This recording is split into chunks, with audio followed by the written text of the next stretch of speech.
His leadership, and we feel like he and Darren Kirkland, give us as good a set of linebackers as there are in the SEC. But looking at the positive side, it's a great opportunity for some guys to get some extra reps and step up. At the middle linebacker, watching Colton Jumper and Gavin Bryant today was very positive.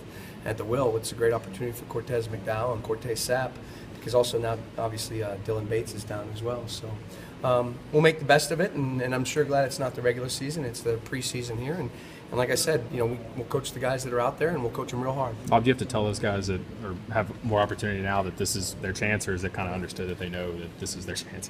I hope they understand it's their chance. I did. I mean, when I knew that Jalen wasn't going to practice, I texted each of them. And those guys have they're all great guys. I mean, Cortez has some solid game experience in special teams, and Cortez is a really good athlete and recognizes that this is his opportunity. And they've been in with Thig, they've been in with me, they've been in watching a little extra film.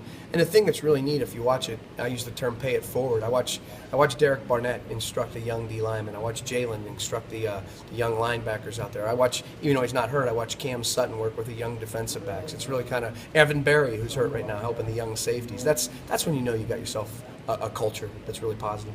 Bob, when you look at your young defensive linemen are getting a lot of reps because of who all is out, but when you think about compiling that over 15 practices, how big is that they are just going to have a massive amount of reps under their belt? Yeah, I mean, today it was 7 Warriors out there for about 15 periods, and then Stokes got out there late. It's funny that you say, I mean, it's just a great opportunity for those guys. And we have to be smart, obviously. You can't, kill them every single day so that we can have good scrimmages when we want to go live and tempo things the way we want to tempo them. But, it's a great experience for Austin Smith and Darrell Taylor out there at the defensive end. I mean, and they've got good leaders ahead of them. LaTroy does a great job leading those guys. And inside, Danny didn't practice today, but Danny O'Brien's been a good leader, and Khalil's a massive dude. And I've been excited watching Quay continue to develop. He always says, "Don't underestimate me, Coach." For Austin and Darrell, have they kind of lived up to what you thought they would be when you got here? They're the long, lean kind of defensive ends. Yeah, they're raw. I think at some point, people develop at different times, and I think at some point, if the light will go on. They've lined up offsides numerous times. They've done silly things that prevent them from reaching their max potential. But they got to continue to get better. But they certainly have the skill set that that leads me and leads us to believe that they have a chance to be really good players. How do you feel like the defense as a whole is grasping what you want them to do and what you're trying to do out here at this point? I think all pretty good. I'd say that we've been on a steady climb. I'm really excited to go out there Saturday and watch them play without the coaches standing behind them. More live situations, more scrimmages, more situations. But, we've kind of installed piece by piece. One day it was a certain type of coverage. Then the next day it was a certain type of coverage. The next day a certain type of coverage. Then, this week we started to install some blitzes. But really it's all been about, it is installing a package, but really for me personally and for us, it's kind of looking at the hand that we've been dealt and evaluating personnel as kind of independent pieces right there. And then ultimately the second half of spring, as we evolve into camp, it'll be putting the right guys in the right position so that we can have a good unit in 2016. Now that the pads are on, I've been on for a couple of practices now. How's Rashawn Golden looking?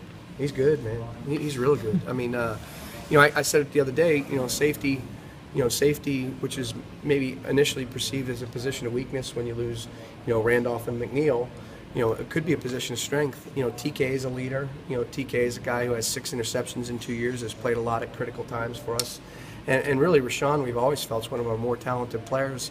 He got dealt a bad hand last year when he got hurt, and he's practiced really, really well. Mike Abernathy's practiced really, really well. And if you were out there today, Stephen Griffin had a really nice tackle, down in the red zone period. So he's a guy who I think's maybe a step behind those guys, but has really kind of progressed each and every day. And I'm very, very impressed and pleased with his progress. Do you think there's potential for Stephen Griffin to maybe outgrow that position?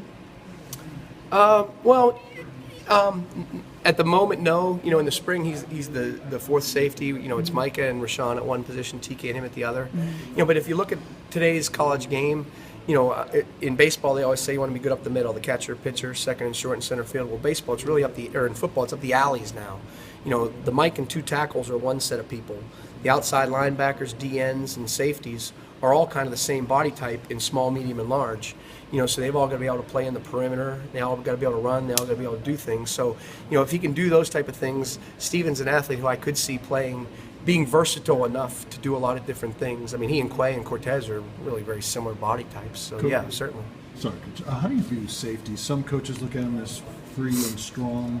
different set of responsibilities, others left and right. How do you view safeties in your defense? It is free and strong. I mean, certainly everybody wants to be a complete safety. You don't want to be just classified as a box safety or as a center fielder. You want to be a guy who can play in the box and have linebacker toughness, a guy who can have a corner skill set and cover and have range, and a guy who's got a quarterback's mentality, be able to communicate, to get the guys aligned, and make calls in front of 102,000 people on a Saturday afternoon. So, right now we're playing free